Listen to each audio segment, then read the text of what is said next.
Passionate Living with Kat Miller is brought to you by Healthy Communities 2030. For more information, go to creatinghealthycommunities.org.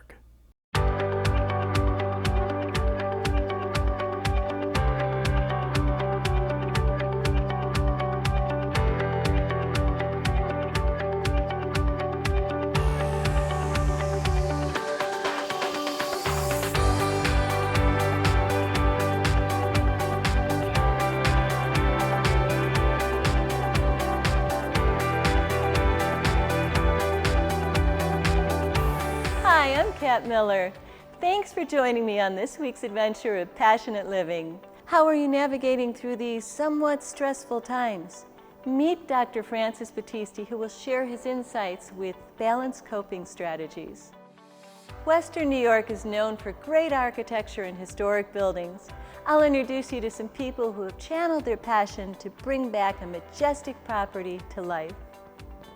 But first, let's see how a local YMCA creatively turned their yearly Halloween party for seniors into a fun drive-through event. Hopefully it will inspire some of our viewers on the importance of getting out of the house in a fun, safe way during these somewhat trying times. This is such a cool event. Yeah. Can you tell me a little bit about this?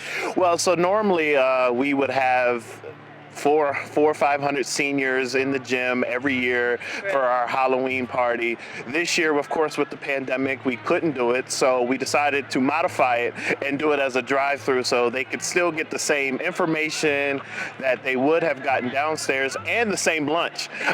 So we just figured out a way that we could do it and keep everyone safe this year. Wow, this is really great. Now, who came up with this idea? Well, it was actually Kerry Saunders from the Department of our Senior Services with the City of Buffalo. He brought the idea to us and we said, absolutely, let's still keep the tradition of our annual event going and let's make it a drive-through. Kerry, this is your brainchild, right? Kind of? Yeah, you know, it takes a team. It takes a team. And what we do in Buffalo is we try to find ways to have our seniors active. Right. And so today was this year was kind of tricky because of the coronavirus, and we want everybody to stay home and be safe. But also, people were home too much, so we found a way to get them out of the house and have fun, have food, and be a part of something. You know, these events we do every year, we can't do them without our sponsors, and I think we should give a shout out to them because they're taking the seniors in mind, and when we ask them to do it, they jump right to it and with no excuses. We have Target over here. Hey, Target! Target! Say hey, Target! Hey, we got Blue Cross Blue Shield. We have Council President Daria Pridgeon's office. Those are our sponsors. And Ellicott Center's Health. They're our sponsors. They help purchase the food, and they give us bags for the seniors for their groceries. And a special shout out to Texas Roadhouse on Union Road. They provided the food. They're always here. They sponsor our food every year. Thank you for all the amazing work you do. And you have a radio show too. Yes. It's called A Senior Moment. It's at 7:30 a.m. on Saturday mornings on WUFO 96.5 FM. So you can listen in. We talk all about senior stuff and everything that's happening in the city of Buffalo too. So nice to meet you and have you here today on the show. Thanks. And what do you think about this amazing event? Well, this is always an amazing event right here at the William Emsley Senior Center, the Y on William Street. And Daniel Roberts does an extraordinary job here all throughout the year, the weeks and months. They're always bringing seniors together. They're always celebrating the holidays. And this is no different. There is a line of cars wrapped around the building, around the block, as far as you can see. And it's people just trying to get a sense of normalcy during this very difficult and trying time. On this beautiful rainy autumn day back east, I just want to remind all of our viewers to look for great events like this going on in the community to get you out of the house in a safe way, especially our young at heart senior population, to do things that engage your heart and spirit during these times. And we will be right back.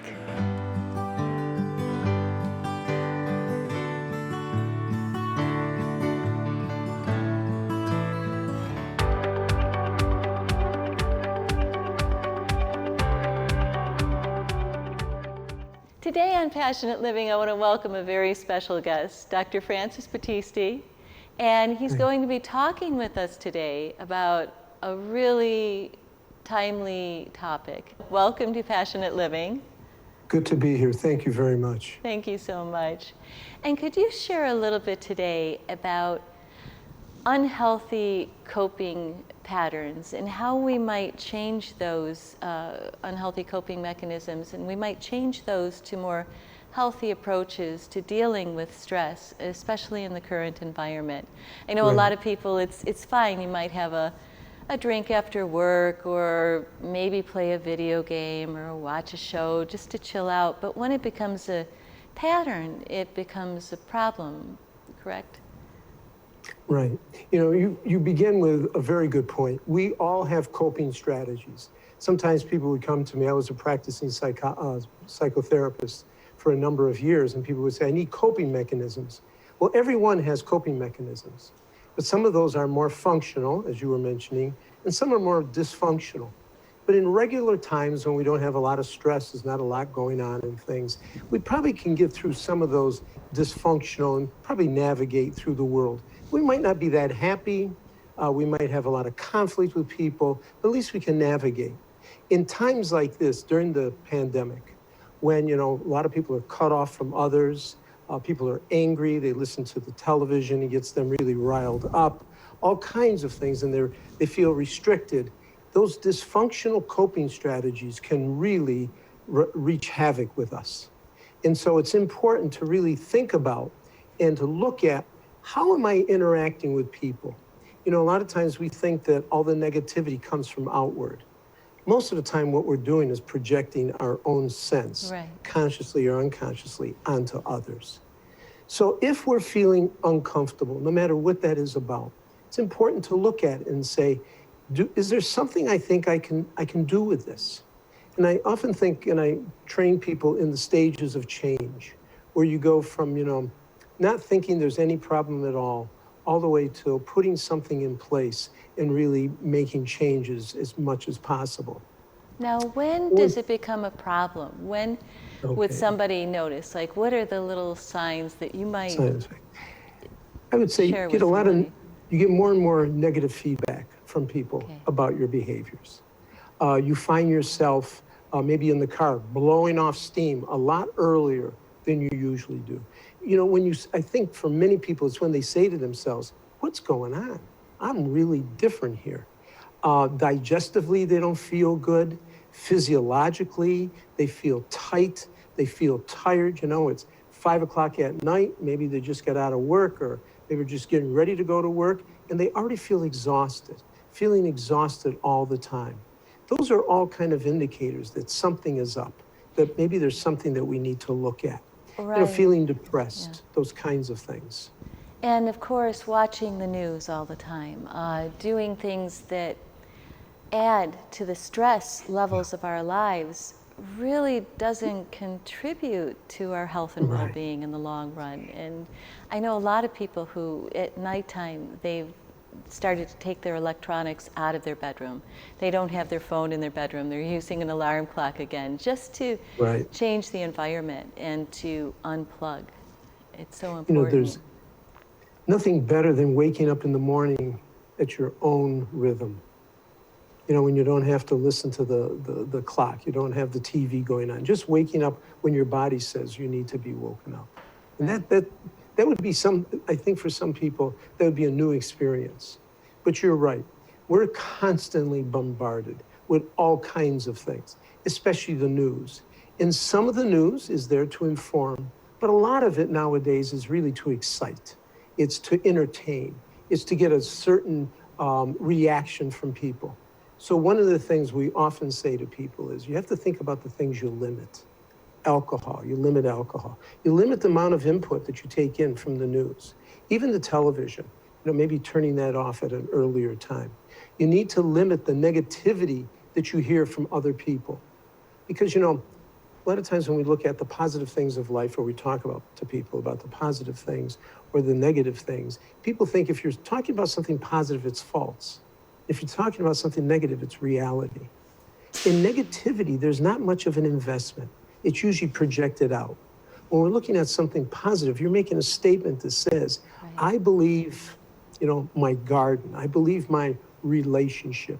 I believe my loved ones are important to me. When you make that positive statement, then you're held accountable to that.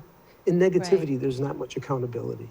So one of the things that I think is very important for people during, especially these difficult times, is they assess their strengths. What are the things that get them through life? Maybe it's their sense of humor. Maybe it's their ability to be objective. Maybe it's their ability to dance, and their artwork. And a lot of times if you can't find out, if you can't really come to mind what are some of the strengths, think about the things you loved as a child, and you'll find where probably a lot of your strengths are.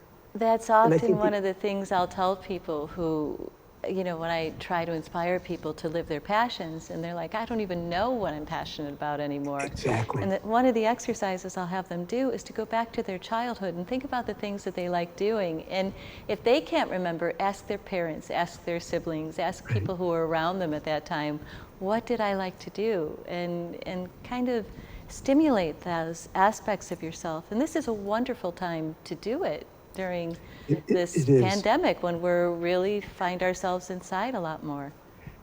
We look for things. I'm kind of the keeper in our family of pictures. So I have pictures from my parents, from my wife's family, all of them. And one of the things I've just started to do is look through them and try to, and I literally have about 8 boxes, big boxes, plastic containers of pictures. I know I'm going to get to sections where I won't know people. But one of the things I want to do is put them in some kind of order so that I can make better sense of them. But it's interesting, every time I go through them, I get through about 10 of them. And then ideas come about and I relive those situations.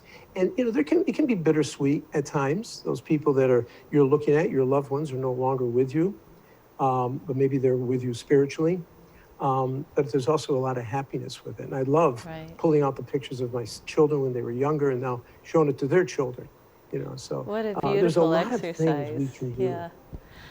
I want to thank you so much for being on Passionate Living today. You are such a light, and I too have been following your work. I am so appreciative to everything that you're doing for your community and now for this community who's watching Passionate Living. It's really amazing, and I'm truly grateful to know you and to have you as a guest today.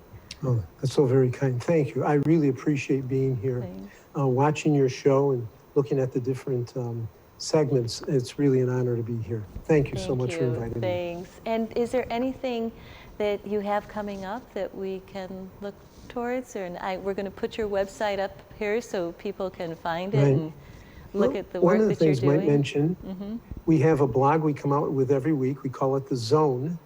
And that is and you'll probably have the website on the screen. Yes, it's paradoxhub.com, and we've been doing that. In fact, today we were writing our 31st volume. That comes up every week. It's free. There'll never be a charge for people. We send it around the country to about 125 locations, and a lot of companies are sending out to all their participants. Just, some ideas, a couple of things. One of the ideas that we talk about every week, and it's just some people are using it for their Monday morning or Tuesday morning meetings. So people can go to the website and get a hold of that. And please feel free to share it with as many people as you want. Thank you so much. Appreciate it.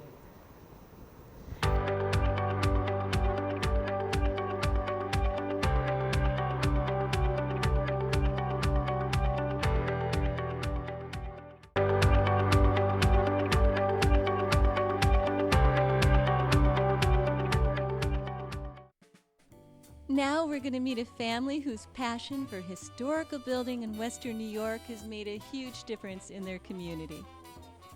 So, Bill, it was originally your father that had the vision for this building, and he bought it in what year? 1978. We purchased it along with 2 other companies that bought the middle part, Applied Design, and the Ancor Industrial Plastics was the Arthur family that bought it. And we bought the entire complex, which is 945,000 feet. Wow. Your dad had quite a vision, apparently. Yeah, well, we bought what was referred to back then, the front part, was the worst part, of condition, and it was really a mess. But my dad had the vision. We had many properties before that, and then when we bought Wurlitzer, our whole family moved from the Amherst Clarence area over here to be participating in developing this with my dad and helping him. And when Tom bought the building from my dad back 18 years ago, he developed that. We've had the showroom here for our company, for the fixtures here, for quite some time. And Tom's your brother-in-law. Tom is my brother-in-law, yes. And you introduced him to your sister. I did. Back in 1982, Tom and I met down in the Horseheads, Elmira area. We had lunch, and I asked him to come up and meet my sister Jane, and well, the rest is history. So now I'm a fifth-generation member in our family business, and Katie, Tom's daughter, and Pat Duffy is one of our presidents of our company, and he's also, a sixth-generation member, along with my son, maybe potentially coming in. So, 5 generations. 1864 we started, back when Abraham Lincoln was president. That's amazing. Well, that's a story in itself. Someday it's we'll a have long to get. Well, thanks so much, Bill. Okay, thank you. We started this in 1992, rehabbing everything. And when you get to something like this after 20 years, this is the fun part. Yeah. This is When you get to take all that work that you put into the building absolutely. and you see these tenants and they're flourishing in this space. Oh, yeah, And it's a vibrant business that people If you love talk to to come them, to. You've got to feel so good about I that. I do. Yeah. I'm a history guy, so I love watching these old buildings come back to life. Exactly. It's the people like you that have these passions for these gorgeous historical complexes. It all started with Bill Lurr having a vision to, when he saw this thing back in 1978, it was like, wow, what are you getting into? Something in him lit up. He knew it. He was looking for a warehouse space. Right. And I think he fell in love with the building, and it was at that stage where you either tear it down or you start putting money and effort back into it. Right. He did an amazing job, and he didn't have a lot of money back then to make all these repairs, major repairs. That's amazing. He had to shut down the whole heating system in the whole complex. Couldn't afford it, had no tenants. So it was cold in here for the longest time. And then Jane and I took it over in 1992, and we started slowly Building it up again. Building it up. Yeah. To the point where now you can have a tenant like Platter's Chocolate right on the corner of the building, right on the boulevard, Right. and they attract a lot of people. I mean, you have to stand outside to get into this place during That's the summer great. times. That's great. When That's the Easter- perfect tenant. oh. That's exactly what you want, right? It's been great. So when they started the complex, it was 1892 was the first building that was constructed, which is here. And then they kept building up until 1950. So this is the second building built. This is probably 1900. This is where Platter's Chocolate is now. Okay. So the construction back then is, they're taking the concrete by hand up to the third floor. You have these wagons here. So it's kind of unique when you look at how they built things back in the day. Right. Or When they what did first they- started it in 1892, they made musical instruments. Oh, okay. And then they started making pianos, organs. Right. Back in the 30s and 40s, they sold a lot of organs especially.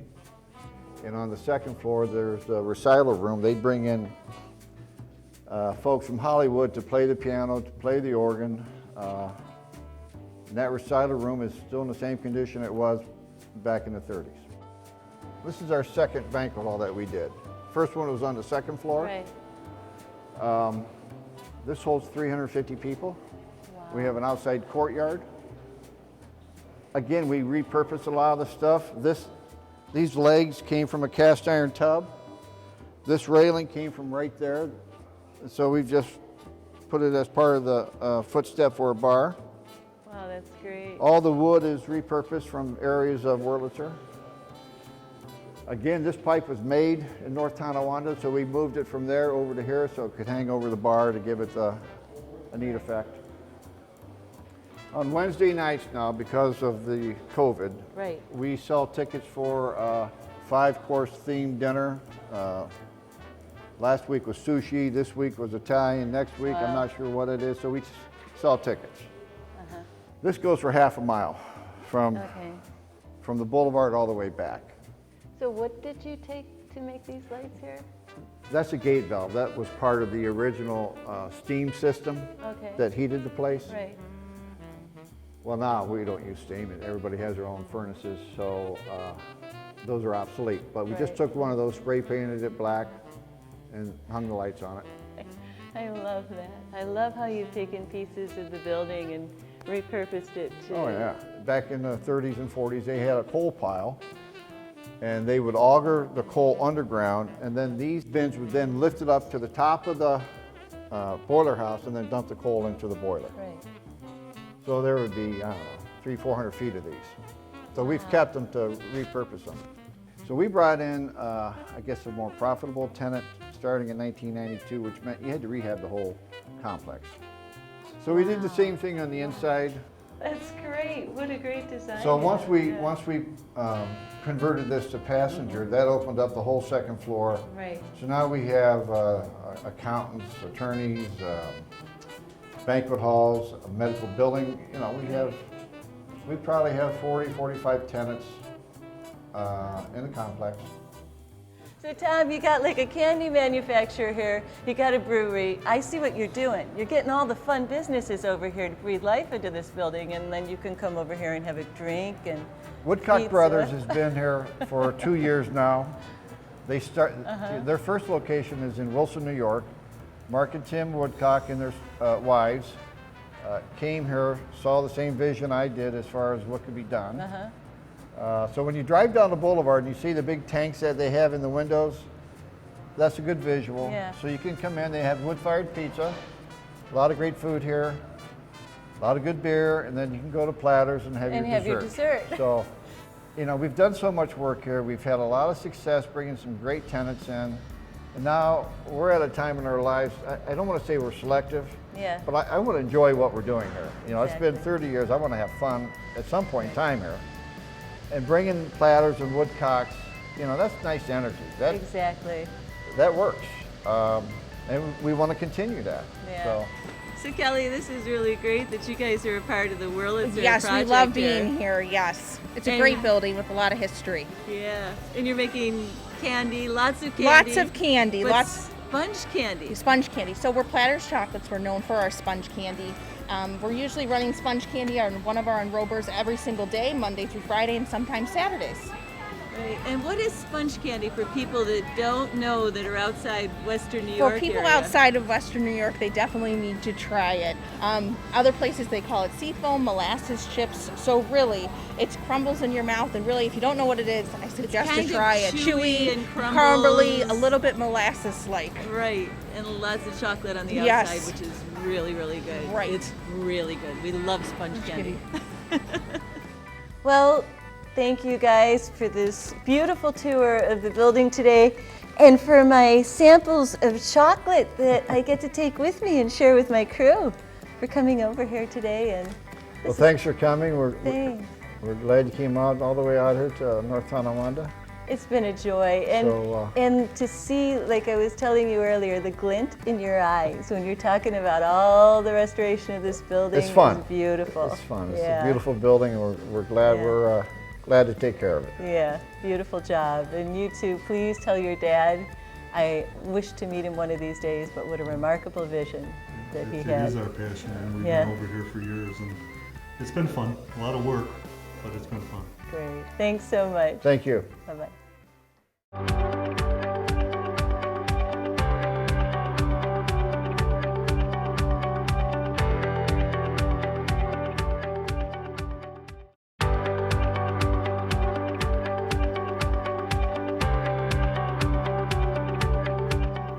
A quick health tip that I like to share with you revolves around replacing coffee with green tea. Experts say that coffee not only stresses out your adrenal glands, but it really isn't all that great for you. High quality, ideally organic green tea gives you a milder kick, but it actually lasts a whole lot longer than coffee. And it's less irritating to your nervous system. And there's other benefits as well. Green tea speeds up your metabolism, burns fat, and improves brain function. Now that's a health tip to keep you energized. Thank you for joining us for this edition of Passionate Living. My goal in bringing this show to you is to inspire you to fall even more deeply in love with your life, and I want to sincerely thank you for being here with me today. A special thanks to our sponsors, WBBZ TV, your true hometown station, and to Healthy Communities 2030 for all of the great work that they do in the field of health and wellness. View Passionate Living each week on WBBZ TV, Tuesday and Thursday evenings at 8 p.m. and Sundays at 11 a.m. Plus, you can view former Passionate Living shows on our YouTube channel at passionateliving.tv or on our website at passionateliving.com. Shows are posted online a week after their television premiere. Thanks for watching, and remember, as I often say, if you think you can, you can. And if you think you can't, you can't. So think you can, and anything is possible. We look forward to seeing you next week on our adventure of Passionate Living.